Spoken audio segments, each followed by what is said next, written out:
Berlin, June 15, 1921. A man in a simple dark coat walks slowly down Hardenberg Street in broad daylight. It is just after 2:30 p.m. People are busy, trams rattle over the tracks, and the warm afternoon sun reflects in store windows. The man appears calm, almost ordinary, until he stops. Just ahead of him, walking with two companions, is another man. Taller, older, carrying himself with an arrogance that catches the eye.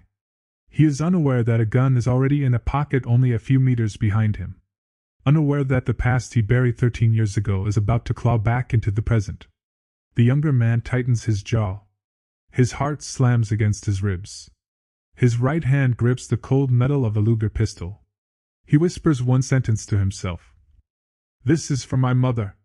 The target is Mehmed Talat Pasha, former Grand Vizier of the Ottoman Empire, the mastermind of the Armenian Genocide. One of the architects of the extermination of 1.5 million Armenians. A man responsible for deportations, torture marches through the desert, and the disappearance of entire families. To the world, Talat is a fugitive politician living comfortably in Germany. To Soghomon Tehlirian, he is the man who murdered everyone he loved. As Talat passes the corner of Hardenbergstrasse and Fasenenstrasse, Soghomon finally draws the gun. Witnesses later testify that the young man looked strangely serene, not angry, not frantic, as if fulfilling a duty that had been etched into his bones. He raises the gun and fires a single bullet into the back of Talat's head. Talat collapses instantly, his body jerking violently before lying still on the pavement. Pedestrians scream and scatter. Shops slam their doors shut. A woman drops her grocery bag. Fruit spills across the street. Soghomon doesn't run. He stands over the body. People later say he whispered something, though no one agrees on the words. Some say it was, "I am not a murderer." Others believe it was, "I have avenged my people." When police arrive moments later, they find him calm, silent, and strangely relieved, like a man who has finally put down a weight he has carried for half his life. He raises his hands and surrenders. "I have killed a man," he tells the officers. "But I am not a criminal. I am a survivor." They do not yet understand the magnitude of what has just happened. What they have captured is not a murderer. They have captured the living testimony of a genocide. Before the courtroom, before Berlin, before the bullet, there was Erzinga, a quiet town in the Ottoman Empire. July 1915. Soghomon Tehlirian is 19 years old when soldiers pound on his family's door. The officer in charge barely looks at them. He reads a decree. "By order of the Interior Ministry, Armenians are to be relocated." Relocated. The word stings with false mercy. Relocation means death march. Within minutes, everything is destroyed, plates crashing, furniture split, family heirlooms ripped from shelves. They push Soghomon outside with thousands of Armenians forced from their homes. Women clutch crying children. Elderly men struggle to walk. No one is allowed to bring luggage. No one is told where they are going. But the soldiers know. The march into the desert begins. The heat is suffocating. People collapse and are beaten until they stand again. Mothers carry toddlers until their arms shake and their legs buckle. One by one, they disappear into the dust. When Soghomon stumbles, a soldier strikes him in the spine with a rifle butt. When his mother falls from exhaustion, the officer tells her, "Leave her." She slows the group. Soghomon tries to lift her. He is struck again, harder. His mother gives him a final look. Her voice is thin, fading. "Live, Soghomon." He is pulled away. She does not rise again.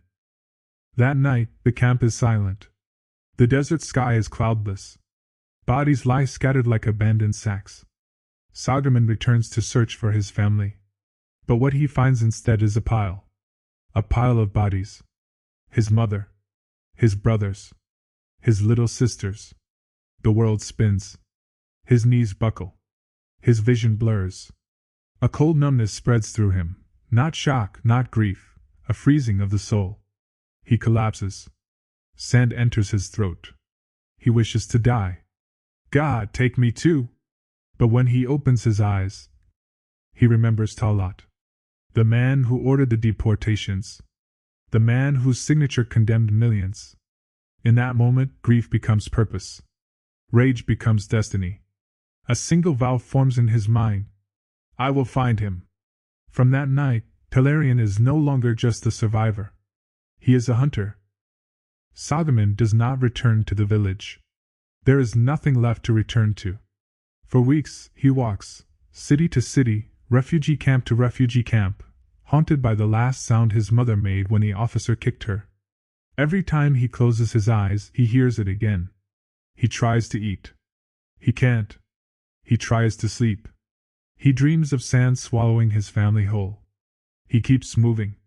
Months later, in the makeshift refugee quarters of Tiflis, modern-day Tbilisi, Georgia, a stranger approaches him. A bearded man, wearing a coat too heavy for the climate, watches him with unsettling calm. You are Soghomon Tehlirian, yes? Soghomon nods. The man introduces himself only as Aram and slides a paper envelope across the table. Inside is a folded list of names, written in sharp ink, each name underlined with precision. Talat Pasha, Enver Pasha, Jimo Pasha, Beheadin Shakir, and more. The men responsible for the killings. The architects of the Armenian genocide. Aram leans in and whispers. They destroyed your family.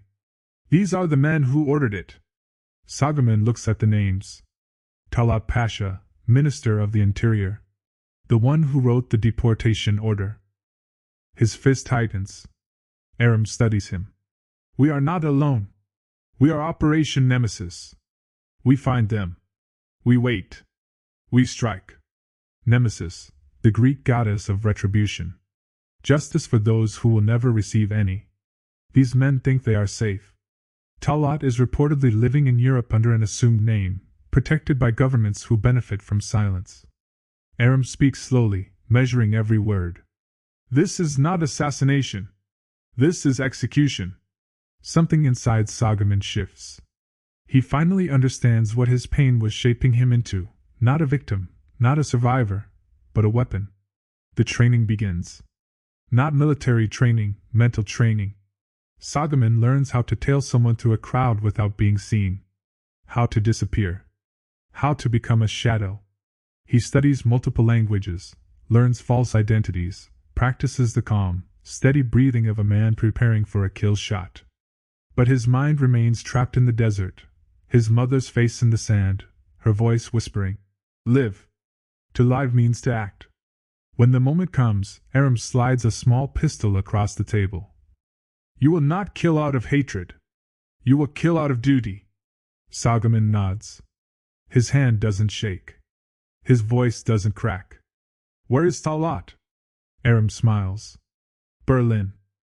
Spring, 1921. Berlin is gray, cold, and indifferent, a city trying to rebuild itself after war, unaware that another war is quietly being prepared in its streets. Soghomon Tehlirian arrives under a false identity. A forged passport. A fabricated profession. To the world, he is a student of engineering. To himself, he is a blade waiting to strike. He rents a small room on Hardenbergstrasse, a narrow street lined with cafes and tram tracks.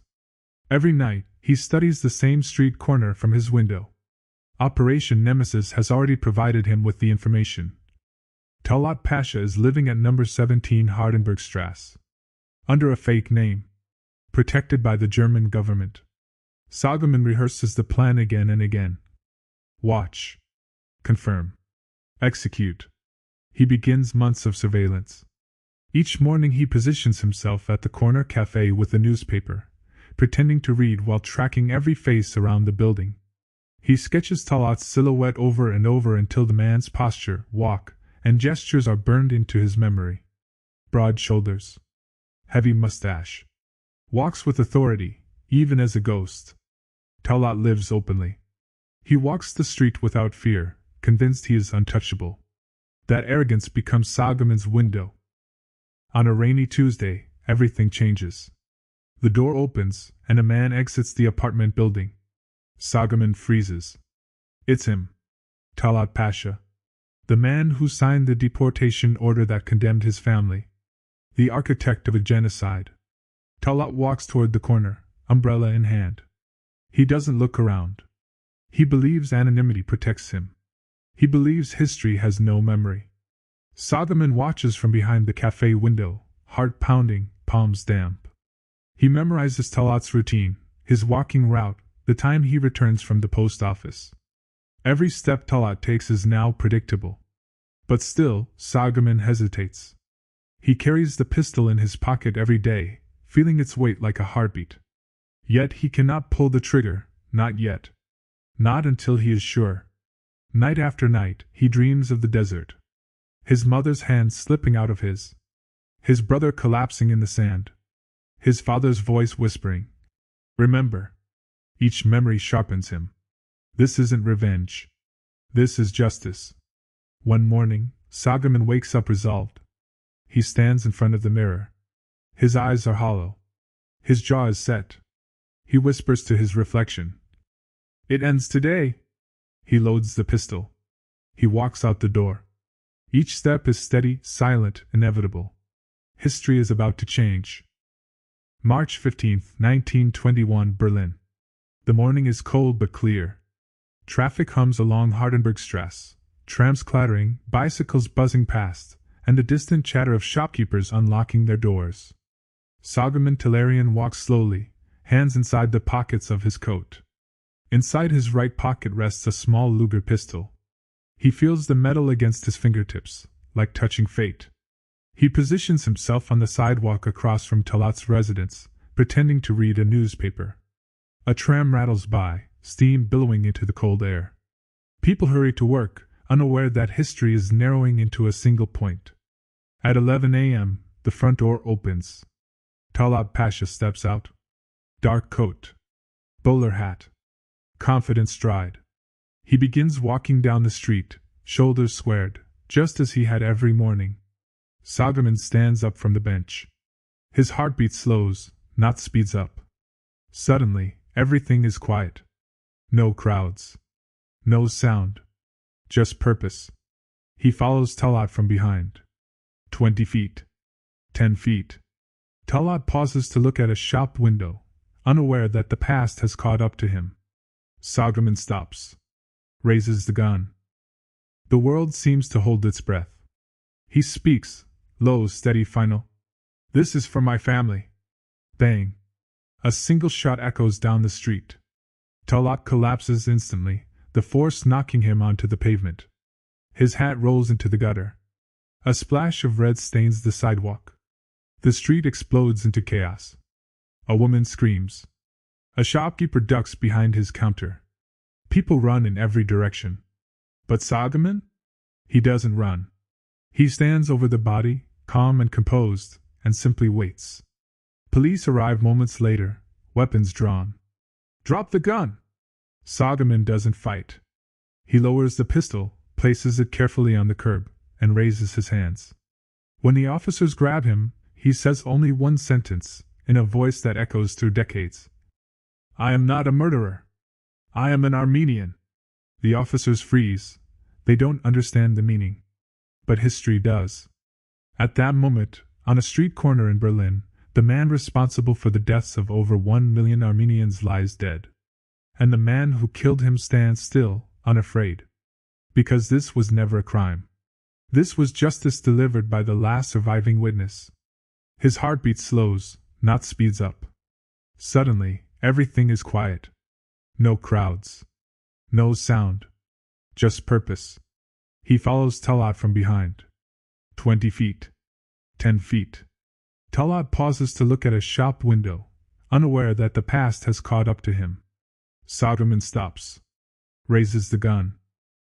Berlin, June 2, 1921.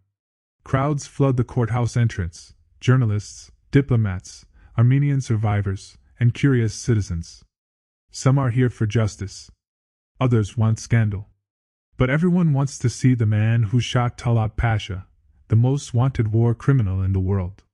When Soghomon Tehlirian enters the courtroom, he looks nothing like an assassin. He looks like a student. Calm. Quiet. Hands folded. He sits in the defendant's chair, but he does not appear guilty. The judge asks, Did you shoot Talat Pasha? Soghomon replies without hesitation. Yes. Gasps break out across the courtroom. The judge leans forward. Did you intend to kill him? A long silence. Then Soghomon says, No. I do not consider it murder. I killed the murderer. Every journalist in the room scribbles furiously. The trial has barely begun, and already the story has changed. This is not about a killing, it is about genocide. The defense strategy. Soghomon's lawyer understands something powerful. If he puts Tehlirian on trial, he loses. If he puts Talat's crimes on trial, he wins. So instead of arguing about the shooting, he argues about the Armenian genocide. He brings survivors to testify. Women who watched their husbands dragged away. Priests who buried children in mass graves. Men who hid in caves to avoid being slaughtered. A German officer who served in the Ottoman Empire testifies. I saw rivers filled with bodies. I saw death marches stretching for miles. I saw Talat Pasha's signature on the orders. Newspapers explode with headlines. The Armenian genocide exposed in Berlin courtroom. For the first time, European audiences are hearing these details loudly, publicly, and factually. Soghomon takes the stand. When Soghomon rises to testify, he shakes. His voice trembles. But his words hit like bullets. I saw my mother killed. I saw my brother shot. I saw mountains of corpses. Then he says the line that immortalizes him. I did not kill a man. I killed a monster. The courtroom goes silent. Even the judge looks shaken. The prosecution's fatal mistake. The prosecutor attempts to paint Soghomon as a political radical. You planned this murder, did you not? Soghomon stands still. I only regret that I have one body and could not defend more of my people. That answer flips the room. The jurors are no longer looking at a killer. They are looking at a witness. A survivor. A man who carried the weight of a million silenced voices. Outside, crowds chant his name. Armenians pray in the streets.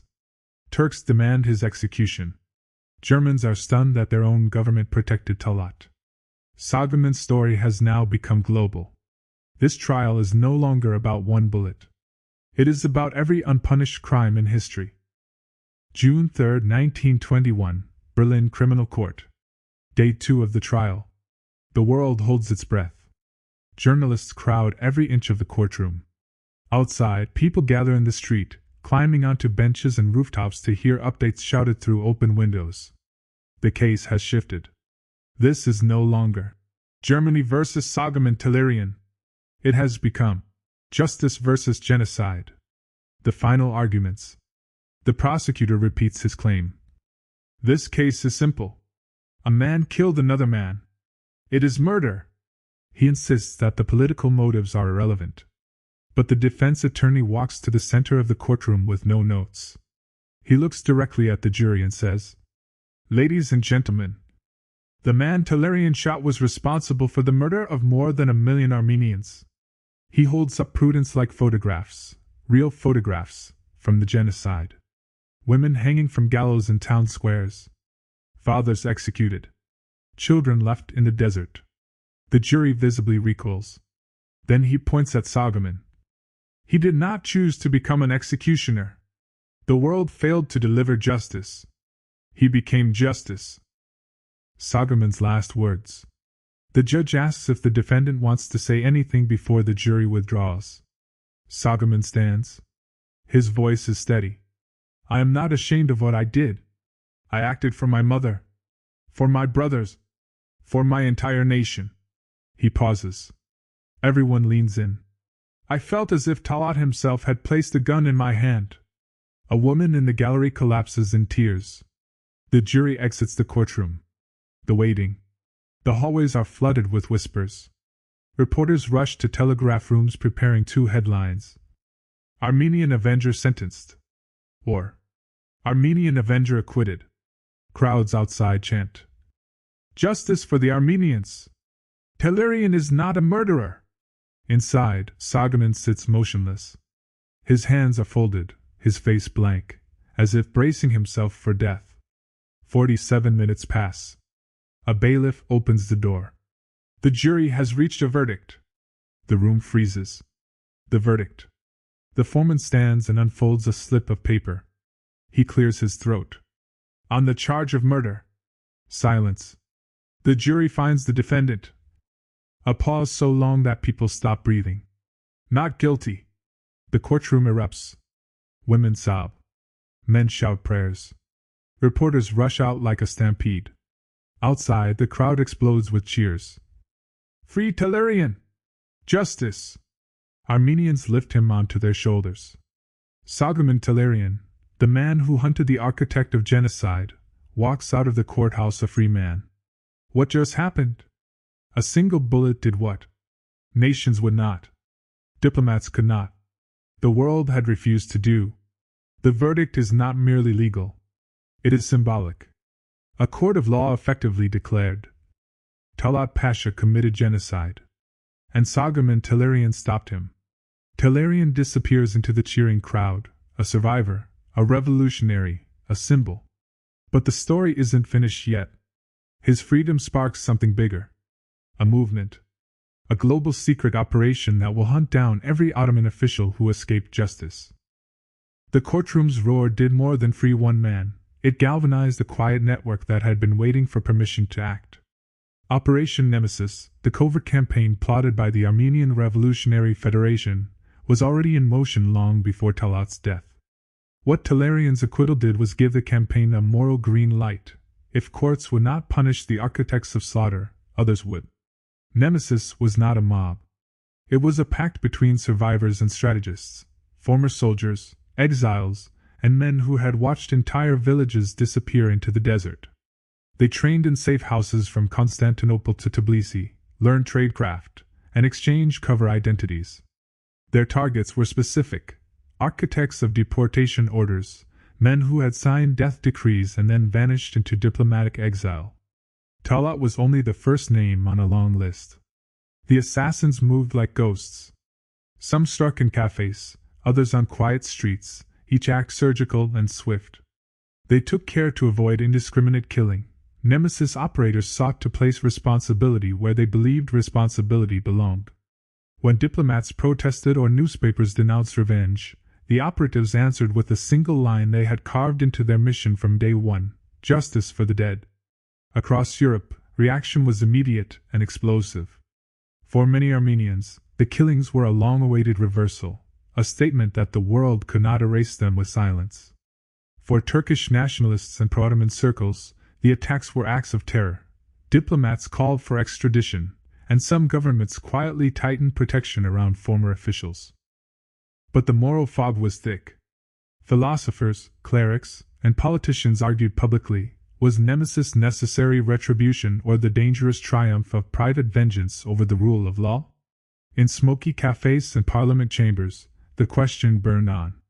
For survivors who had no court, no graves to visit with markers and names, Nemesis felt like a ledger balancing itself after years of unpaid debt. Soghomon Tehlirian, meanwhile, became both symbol and footnote, a man whose single shot had opened a floodgate. He had not planned the wider campaign. He had been trained, yes, but his act was deeply personal. Yet in the aftermath, his name became shorthand for a broader, darker truth. When institutions fail to reckon with mass atrocity, someone else will pick up the ledger. The world watched, and history shifted, not toward neat justice, but toward a raw, uneasy reckoning that would echo across decades. After Soghomon Tehlirian's acquittal, Operation Nemesis became more than a secret mission. It became a ledger of names. Inside a modest house in Sofia, Bulgaria, members of the Armenian Revolutionary Federation spread documents across a kitchen table: maps, surveillance notes, forged passports, train schedules. On the wall hung a sheet of paper with 10 names written in black ink. These were not ordinary enemies. They were the men responsible for the deportation orders, massacre directives, and logistical architecture of the Armenian genocide. At the top of the list was Talat Pasha, already crossed out. Beneath him, said Halim Pasha, former Grand Vizier. Behead and Shakir, head of the special organization. Jemal Azmi, the butcher of Trebizond. Jemal Pasha, former Minister of the Navy, several regional governors and deportation overseers. Each name represented thousands of deaths. Villages, families, generations cut off. The operatives studying the list were not emotionless assassins, they were survivors. One had watched his mother pushed into the Euphrates River. Another had buried two sisters in shallow graves before fleeing on foot. They weren't seeking glory. They were seeking balance. Nemesis agents used every skill available: disguises, forged documents, false professions. One assassin posed as an engineer, another as a rug merchant. They learned to tail targets for weeks without being noticed. Unlike revenge killings driven by impulse, Nemesis was surgical and patient. Their first major target after Talat was Selim Pasha, living comfortably in Rome under an assumed name. On a foggy December night in 1921, an operative approached him just as he was entering his carriage. One shot, clean and efficient. The assassin walked away unnoticed. Next was Beheadin Shakir, known for ordering children thrown into the Black Sea. Nemesis agents intercepted him on a quiet street in Berlin. He was gunned down while walking beside his bodyguard. Witnesses later recalled that the shooter didn't run, he simply walked away. Each time a name was crossed off the list, two emotions clashed among the operatives: relief and emptiness. No death could undo what had already been done. Newspapers began connecting the killings. Ottoman officials targeted in series of assassinations. Armenians seek private justice for massacre of 1915. Diplomats condemned the actions publicly, but off record, several European officials admitted they understood why the Armenians acted, especially when no international court would. The world was beginning to realize this was no random violence. This was the return of the dead, speaking through the living. Soghomon Tehlirian, in hiding, watched the news roll in. He never asked to be a symbol, but whether he wanted it or not, Nemesis was now moving under his shadow. The Nemesis list was almost complete. Only one major architect of the genocide remained: Cemal Pasha, former Ottoman Minister of the Navy, ruthless, calculating, and responsible for mass drownings along the Black Sea. He had escaped trials in Europe and resurfaced in the Middle East, training military forces in Tbilisi, Georgia. He believed distance made him untouchable. Nemesis believed otherwise. Two operatives, Petros Taraspikosian and Aram Yerganian, spent weeks studying Cemal's routines. They learned he walked the same route every evening with two armed bodyguards, confident, relaxed, unaware that the ghosts of 1915 were only a few steps behind him.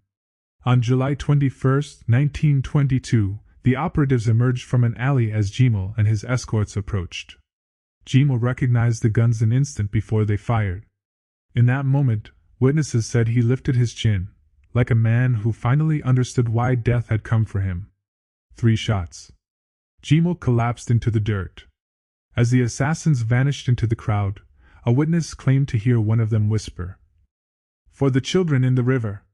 With Cemal's death, the Nemesis list was complete. Within 3 years, Talat Pasha, executed. Selim Pasha, executed. Beheadin Shakir, executed.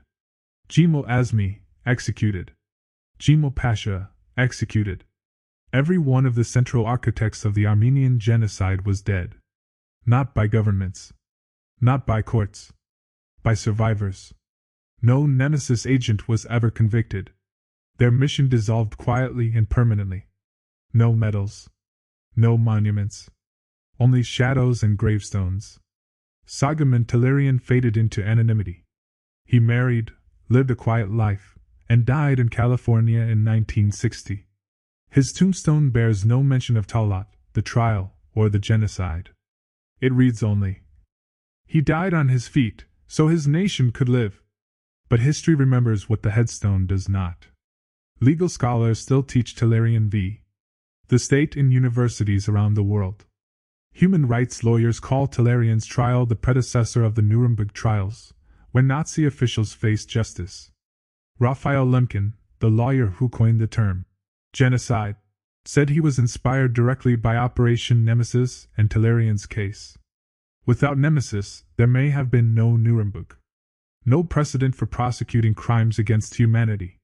No vocabulary to name the darkest acts of mankind. In the end, Operation Nemesis did not just avenge the Armenians. It taught the world a chilling truth. If justice does not exist, someone will create it. And sometimes, the only voice the dead have is the hand of the living.